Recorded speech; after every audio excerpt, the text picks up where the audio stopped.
Good morning and welcome into the Cowboys Report. I am Tom Downey once again. If you plan on watching our Cowboys vs. Chargers preseason watch party, which the game of which we're about to preview here, show it by liking this video right now. It's going to be some Cowboys Report after dark for you guys. Kickoff is super late for reasons that I'm sure will make sense to somebody at some point, 10 p.m. Eastern Time. Cowboys on the road out in L.A. Of course, we'll be live for the entirety of this game, breaking down everything that happens. You know the drill. Make sure you guys are subscribed. In the meantime, we'll preview it while you wait for Cowboys football to get going tonight. Expect the Cowboys to once again sit pretty much every single one of their key starters. Depending on how you slice Tyler Smith, the Cowboys played like 3 starters in Neville Gallimore, in Terrence Steele, Tyler Biadasz, and Tyler Smith. Or I guess 4 starters there.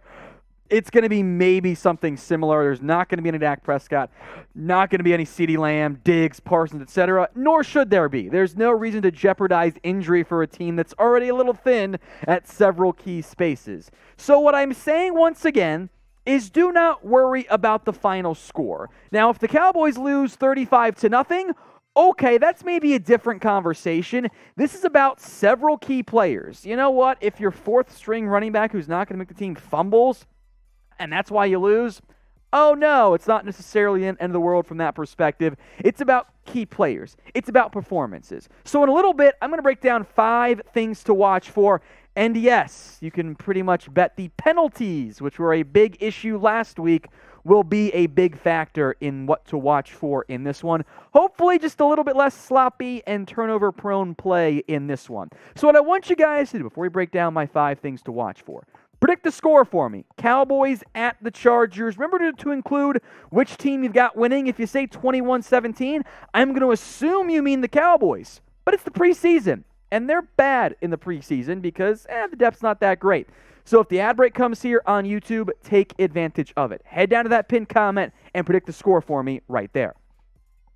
All right, first thing I'm watching for, how about quarterback Will Grier? The Cowboys did not have Grier in the opening preseason game against the Denver Broncos due to a groin injury, but Grier has been working his way back. He will play against the Chargers. My suspicion is that Cooper Rush will still get the start, but we will see Grier, which we did not get to see at all in the first preseason game. By the way, Grier's outplayed Rush so far in training camp. There is a very real battle for quarterback 2 right now, and maybe we can include Ben DiNucci in that conversation after a very strong preseason effort. I thought the best game we've seen Ben DiNucci play.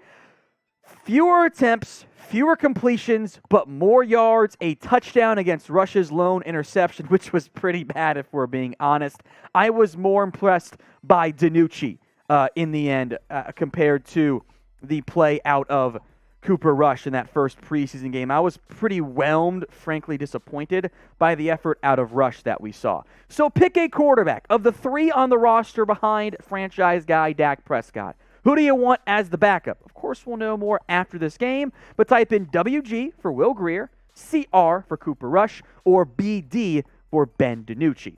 Now, if you want to bet on this game, or maybe just the regular season or some props to win the NFC East or whatnot, head that over to chatsports.com/bet. Promo code Cowboys125. $100 down is the minimum deposit to get a 125% deposit bonus. That's right, folks. BetUS is literally giving you free money to bet with. This is called playing with house money. That way, in case you lose a bet or 2 or 3, as long as you're not wildly reckless, you've got a ton of extra money still to play with. The Chargers, to the surprise of, I think, nobody, are the betting favorite in this game. I've made quite a bit of money over the years betting against the Cowboys in the preseason. I'm not going to stop anytime soon. If you want to get on board, head over to chatsports.com/bet and use promo code Cowboys125. Next up, how about the left tackle spot? Obviously, Tyler Smith is going to handle the left guard role. Tyron Smith is your starting left tackle. The backup spot with Matt Waletzko still injured is a little bit more murky, and in only the first preseason game, I thought Isaac Alarcon, the International Player Pathway Program from Mexico, I thought he outplayed Josh Ball against admittedly lesser competition.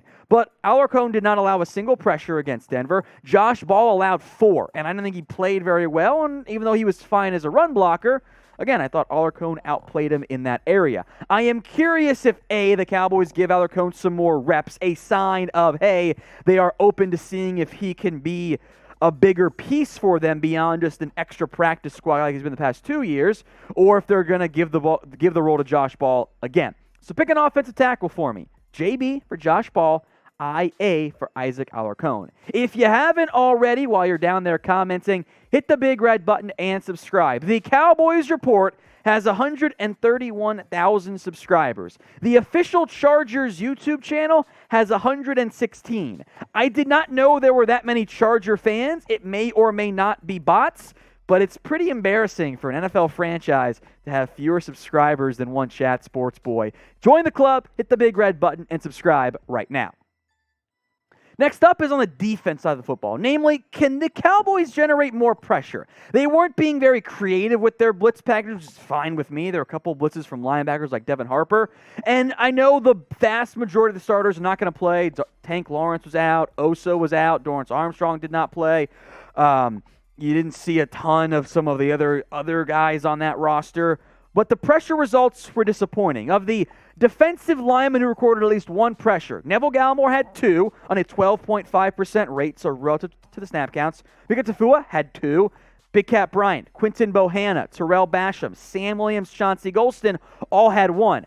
Basham, Williams, and Golston, for what this team has invested in them and what they're at talent levels say and roles say they're going to have, hoping for a little bit more out of those guys. Dante Fowler had a great run stop, but didn't do much in the passing game. Also got benched for the late hit, so, whatever.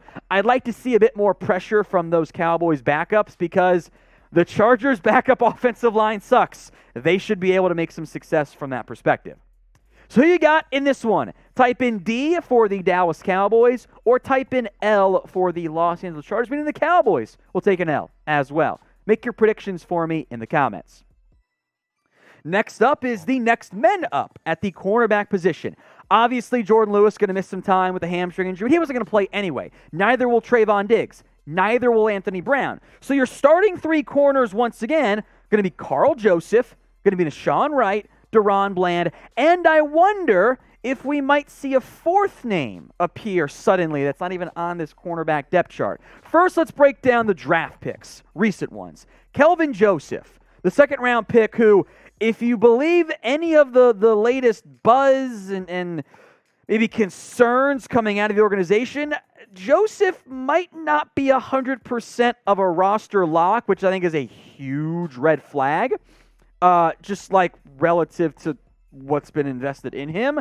I would love a big play out of Kelvin Joseph. He was better in the first preseason game than Nahshon Wright was. And Wright struggled, was targeted 7 times against Denver, allowed all 7 passes to be completed for 118 yards, 1 touchdown, was also flagged twice, one of which ended up negating an interception, which was a pretty big disappointment out of Wright. I need to see more out of him. The most impressive player for me in that game was Daron Bland. 5 tackles, barely got beat at all, was impactful. He played nickel. I think we'll see more nickel for him again.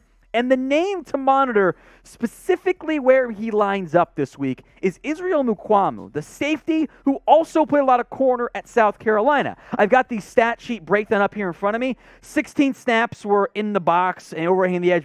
Basically, the Jaron Curse role as kind of like a hybrid linebacker, overhang defender. He had 14 slot cornerback reps and then was lined up 9 times at safety. They moved him all over the field.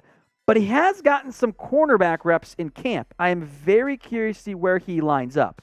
So of these 4 options, who do you trust the most as we sit right now? Type in KJ for Kelvin Joseph, DB for Daron Bland, NW for Nahshon Wright, or IM for Israel Mukuamu. I'm going to cheat on the last one. It is both penalties and the kickers. We didn't see much of anything out of the kickers against Denver. Maher made the extra point. Liram Hajrullahu missed a long one.